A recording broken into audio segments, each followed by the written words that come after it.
அன்பு தமிழ் நெஞ்சங்களுக்கு ஆஸ்ட்ரோ தமிழ் ராஜாவின் அன்பான வணக்கங்கள். இன்றைய பதிவில் மனுஷங்க பலவிதம். ஒவ்வொரு மனிதர்களுக்கும் மனம் மாறும், குணம் மாறும். சில பேர் நல்லவர்களாக இருப்பார்கள், சில பேர் கெட்டவர்களாக இருப்பார்கள். அவை எல்லாம் ஒவ்வொருத்தருக்கும் வேறுபடும். ஸோ அப்படிப்பட்ட நிலைப்பாடுகளில் கொஞ்சம் கூட உருமாறாமல் தன்னுடைய இயல்பில் தன்னுடைய சுயத்தில் இருக்கக்கூடிய அனுச நட்சத்திரத்தில் பிறந்த நண்பர்களே, உங்களுக்கு சனிவனுடைய வக்ர நிவர்த்தியின் மூலமாக கிடைக்கப் போகின்ற பலனை பற்றி இன்றைய பதில் பார்க்க போகிறோம். பதிவை ஃபுல்லாக பாருங்கள். நம்ம சேனலை மறக்காமல் சப்ஸ்கிரைப் கூட தர பெல் ஐக்கானை ப்ரெஸ் பண்ணி வச்சுருங்க. விருச்சிக ராசி அனுஷ நட்சத்திரத்தில் பிறந்த நண்பர்களே, கண்டிப்பாக எப்பொழுதும் வாழ்க்கை எவ்வளவு கஷ்டம் ஏற்பட்டாலும் அடுத்தவருடைய உதவியை சற்றும் எதிர்பார்க்காமல் இருக்கக்கூடியவர்கள் நீங்கள்.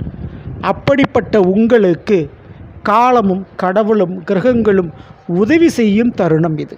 ஆமாங்க, கேட்ட இடத்தில் கிடைக்கும். அந்த மாதிரி ஒரு நற்பலன் உங்களுக்கு நடைபெறப் போகுது. காரணம் சனிவனுடைய வக்ர நிவர்த்தி. சனிவான் உங்களுடைய விருச்சிக ராசிக்கு 4ஆம் இடம் கும்பத்தில் ஆட்சி பெற்று அமர்ந்திருந்தவர் கடந்த ஜூன் மாதம் வக்ரமடைந்தார். நவம்பர் 15 வக்ர நிவர்த்தி அடைகிறார். இதனால் நிச்சயம் உங்களுக்கு நன்மை நடக்கும். ஏன்னா உங்களுடைய அனுச நட்சத்திரத்திற்கு அதிபதியே அந்த சனி பகவான் தான். அதில் எந்த மாற்று கருத்தும் இல்லை. ஸோ அந்த சனி 4 வக்ர நிவர்த்தி அடைவதால் நிச்சயம் வீடு, வண்டி, வாகனம், கல்வி, அதாவது படிப்பு, இந்த விஷயங்கள் சம்பந்தமான உதவிகள், எதிர்பார்ப்புகள் பூர்த்தி அடையும்.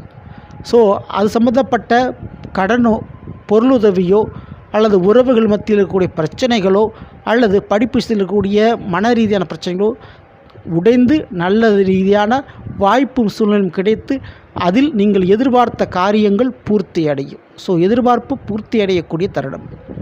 இரண்டாவது, நிச்சயமாக இந்த ஒரு நேரத்தில் தீராத கடன் தீரும்.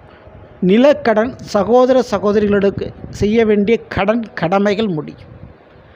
அடுத்து, சொந்த தொழில் மற்றும் அரசாங்க வேலை, இதன் ரீதியாக இருக்கக்கூடிய பிரச்சனைகள் குறையும். ஆனால் புதிய தொழில் தொடங்குவதில் கொஞ்சம் யோசனை பண்ணி தொடங்குறது உங்களுக்கு நல்லது. அதே போல் தொழிலில் அதிக முதலீடு வேண்டாம்.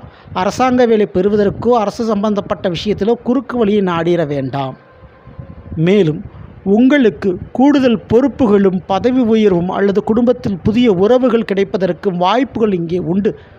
அதனால் உங்களுடைய தூக்கம் மற்றும் சாப்பாடு இந்த இரண்டும் தொலைந்து போவதற்கோ அல்லது அதற்குண்டான நேரத்தை ஒதுக்க முடியாமல் போவதற்கோ வாய்ப்புண்டு. அதனால் உடல் ரீதியான கவனம், அக்கறை தேவை.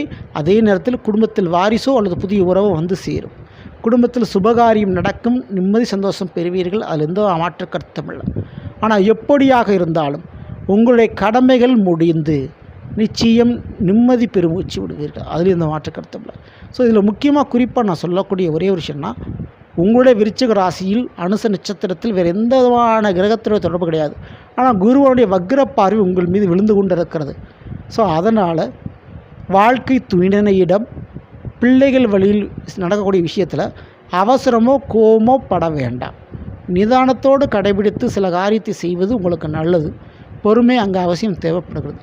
வண்டி வாகனம் ஓட்டுறது, வண்டி வாகனம் வாங்கிறது, தங்க நகைகளை பயன்படுத்துகிற விஷயத்தில் அல்லது அடமானமாகவோ அல்லது இரவலாக யாருக்கு கொடுத்தல் வாங்கல் போன்ற விஷயத்தில் கவனத்தோடு இருக்க வேண்டும்.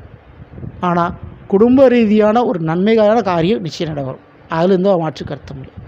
இந்த நேரத்தில் அனுச நட்சத்திரத்தில் பிறந்த நீங்கள் குறிப்பாக நீங்கள் பண்ண வேண்டியது ஒன்றே ஒன்று தாங்க.